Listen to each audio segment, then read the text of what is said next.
Well, this leads to the biggest propaganda bed of all history. Which is?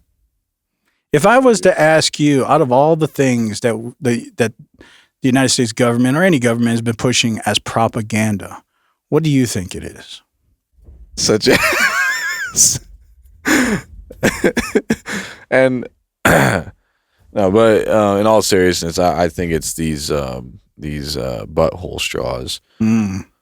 I would say that's up there. That's like top 5. But I really believe, out of all the things that have been pushing out since the Committee of Public Information back when they began propaganda, technically the committee back in with September Bernays and Creed and all that. Mm-hmm. I used to listen to Creed. It's good. I really think it's the AI takeover and its universal utility. Like, regardless if AI becomes successful or not, the agenda is for you to believe successful. It. No. The propaganda is for you to believe it. Maybe AI will become that, utopian hope, and we all will be living in a utopian, dream house. But that's irrelevant. The objective is that the government wants you to believe that. Because once you believe that, what are you going to do? So eventually everybody in the beginning, they're going to work and they're going to try to fight it. But like I've been saying, at some point, what's going to happen is that people are going to comply. Once services get restricted, things get restricted, you can't do this, eventually you're going to say, fine, whatever, I'm going to get it. Just like right now. If you fly a lot, you're not going to pay $45 every time you have to fly. You're just going to say, fine, whatever, I'm going to get a real ID. Whatever your thing of convenience is, once they tax it or restrict it, you're just going to comply. So the biggest form of convenience and restriction is AI. So because the thing that we all have to do is work. We all have to get a job. We all have to buy things. But the idea of the propaganda is AI will replace jobs. And so there's 2 lines of fear. There's a good cop and the bad cop. The bad cop is saying, what are you going to do? But they're still emphasizing the propaganda, which is AI is going to take your job. The good side is saying the same thing. AI is going to take your job, but it's going to take care of you. So there's the good cop, bad cop, but they're both pushing the same propaganda, which is AI is taking over. And the main thing every human has to do is work. That's the one thing we find some kind of reason of doing something. But once that's gone, the only thing you have left now is to say, well, what am I going to do? And so now all is left is services.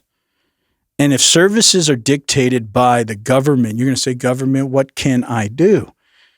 And first thing they're going to say is, you need to enter into the system so you can gain the services. So the biggest propaganda bet, and it's a bet because we don't know if people are going to buy it, utilize it or not, is to get people to be convinced that AI really will take over. So you will slowly start to give into the system and eventually everybody just will be in it.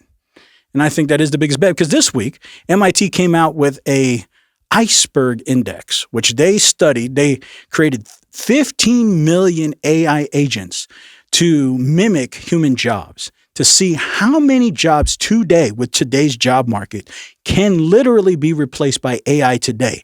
Is this part of the propaganda? I believe it is. But this is what they want you to believe, that over 12% of jobs today can literally be replaced today with AI. Has built agent clones of 151 million working Americans, essentially software counterparts to real people, in order to identify which jobs are most at risk years before layoffs hit. Now, it's called the ICEBERG Index, and it uses these agents to map more than 32,000 skills across 923 occupations in 3,000 counties, revealing exposure to AI displacement in every state, not just coastal cities. The report shows that while only 2% of AI-driven wage disruption is visible in tech hubs today, there's actually a hidden layer of exposure that is 5 times larger than what we see today, cutting across industries and geographies, hence why they call it the ICEBERG Index.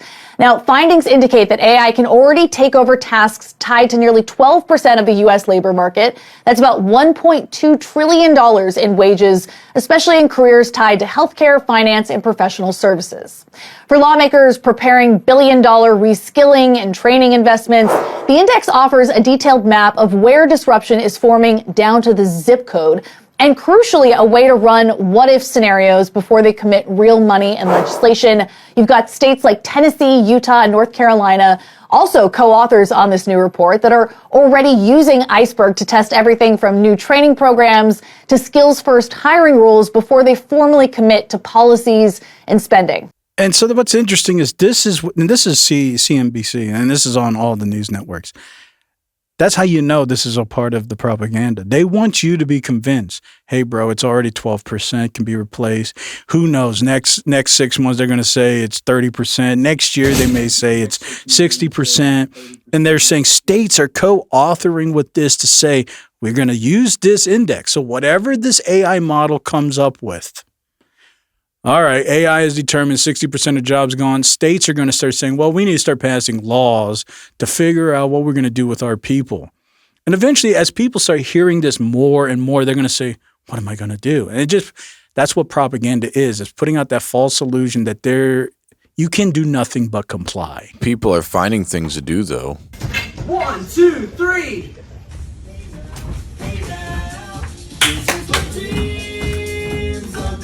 Yeah, and it ain't raining candy either. Yeah. Wonka, slide in, can go ding, drip swing, river looking thick like a caramel string, rainbow grin with a lolly on the skin, bar melt slow while the beat got a sweet sting, velvet I glide, gold rings like chimes. Yeah, see, that's what people are going to be entertained with.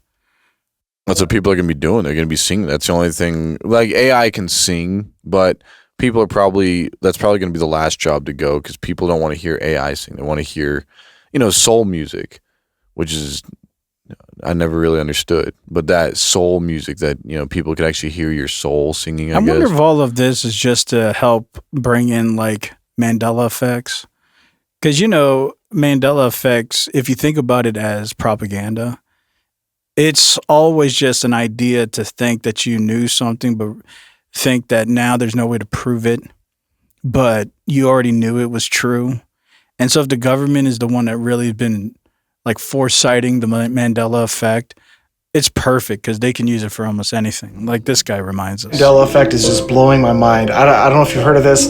I remember there being Epstein files, but now apparently there were never any Epstein files. This is the craziest Mandela effect that I've seen. What about you guys? Do you remember there being Epstein files? Stuff like that. Maybe it's the EP Stain files.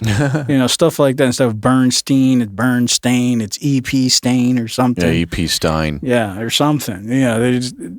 I just thought about that when I saw. Of course, that's whatever. It's just maybe it's just the government the whole time, just saying this is perfect. We can use this in the future for anything, and we'll just say people just didn't know anyway. And everybody always says there's no such thing as Mandela effects. You just have bad memory. But then people are going to say, well, yeah, what about the Epstein files? I'm like, what are you talking about?